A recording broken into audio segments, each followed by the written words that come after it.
Assalamualaikum warahmatullahi wabarakatuh. Alhamdulillahirrabbilalamin. Wassalatu wassalamu ala asrofil anbiya'i wal mursalin Sayyidina Muhammadin wa ala alihi wassohbihi azmain amma ba'du. Kepada yang terhormat Bapak Sofiullah MHI selaku dosen pengampu mata kuliah usul fikih, dan yang saya hormati rekan-rekan teman-teman kelas 1D Ekonomi Syariah UIN Saiju Purwokerto. Pada kesempatan kali ini saya sebagai moderator akan memandu acara pada presentasi kali ini, yaitu mengenai Sadu Daria sebagai metode penerapan hukum Islam. Kami dari kelompok 8 mata kuliah usul fikih yang beranggotakan Helja Sri Aristiana, Iksan Maulana, Melatri Hasana, dan Salaisa Amani. Baik, selanjutnya akan dipaparkan materi dari Sadu Daria. Yang pertama mengenai pengertian. Yang pertama ada pengertian. Secara etimologis, kata asad merupakan kata benda abstrak atau masdar dari sadda yasud sadan. Kata asad tersebut berarti menutup sesuatu yang cacat atau rusak dan menimbun lubang. Sedangkan asariyah merupakan kata benda atau isim bentuk tunggal yang berarti jalan, sarana, dan sebab terjadinya sesuatu. Secara terminologi, menurut Al-Qarafi, zat asariyah adalah memotong jalan kerusakan sebagai cara untuk menghindari kerusakan tersebut. Meski suatu perbuatan bebas dari unsur kerusakan, namun jika perbuatan itu merupakan jalan atau sarana terjadi sesuatu kerusakan, maka kita harus mencegah perbuatan tersebut. Kemudian ada dasar hukum Sadu Asariyah. Yang pertama adalah Al-Quran. Surat Al-An'am ayat 108 yang berbunyi, Bismillahirrahmanirrahim, wala tasubbul ladzina yad'una min dunillahi fayasubbullaha adu bighairi ilm. Kadzalika zayyana likulli ummatin amalahum tsumma ila rabbihim marji'uhum fayunabbi'uhum bima kanu ya'malun. Yang artinya, dan janganlah kamu memaki sesembahan yang mereka sembah selain Allah, karena mereka nanti akan memaki Allah dengan melampaui batas tanpa pengetahuan. Demikianlah kami jadikan setiap umat menganggap baik pekerjaan mereka, kemudian pada Tuhan mereka lah kembali mereka, lalu Dia memberitakan kepada mereka apa yang dahulu mereka kerjakan. Yang kedua ada kaidah fikih, yaitu Rad'ul maghasidi aula miljal bil masalihi. Artinya menolak keburukan atau mafsadah lebih diutamakan daripada meraih kebaikan atau maslahah. Selanjutnya macam-macam dan contoh Sadu Zariyah. Yang pertama, suatu perbuatan yang memang pada dasarnya pasti menimbulkan kerusakan atau mafsadah.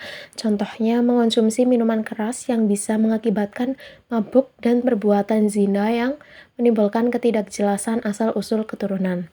Yang kedua, suatu perbuatan yang pada dasarnya diperbolehkan atau dianjurkan mustahab, namun secara sengaja dijadikan sebagai perantara untuk terjadi sesuatu keburukan atau mafsadah. Misalnya menikahi perempuan yang sudah ditalak 3 agar sang perempuan boleh dikawini atau tahlil.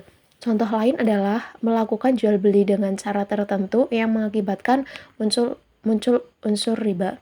Yang ketiga adalah suatu perbuatan yang pada dasarnya diperbolehkan namun tidak disengaja untuk menimbulkan suatu keburukan atau mafsadah.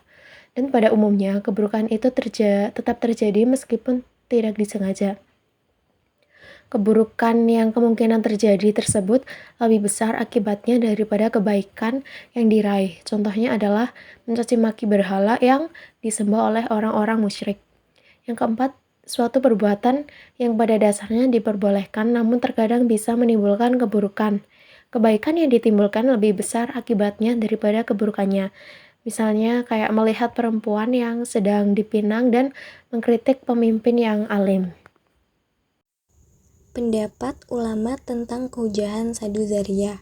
Yang pertama ada pendapat Imam Al-Syatibi menekankan tindakan preventif untuk melindungi masyarakat dari kerusakan. Berikutnya pendapat Imam Al-Qarafi, menganggapnya sebagai cara memotong jalan menuju kerusakan, menekankan pentingnya maksud dalam hukum. Pendapat Majelis Ulama Indonesia atau bisa disebut MUI, menggunakan sadu daria dalam menetapkan fatwa halal untuk mencegah potensi kerusakan sosial.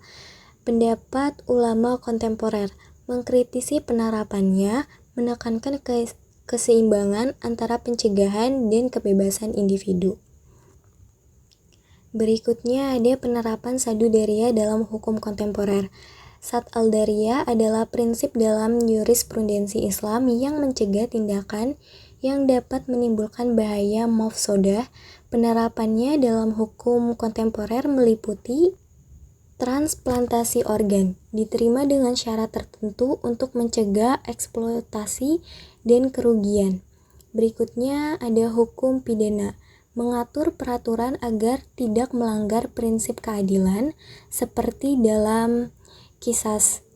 Berikutnya etika medis, melindungi tenaga medis dari resiko selama praktik, terutama dalam situasi darurat. Yang terakhir, ekonomi dan bisnis, tidak merugikan masyarakat seperti riba dan ekonomis. Baik, itulah pemaparan materi dari kelompok kami mengenai materi sadu daria. Selanjutnya akan dibuka sesi tanya jawab yang akan dilaksanakan pada grup WhatsApp mata kuliah usul fikih nanti. Jadi bagi teman-teman yang ingin bertanya, silakan ajukan pertanyaan, sertakan nama lengkap dan NIM. Segitu saja mungkin pemaparan dari kelompok kami, semoga bermanfaat. Billahi taufiq wal hidayah. Wassalamualaikum warahmatullahi wabarakatuh.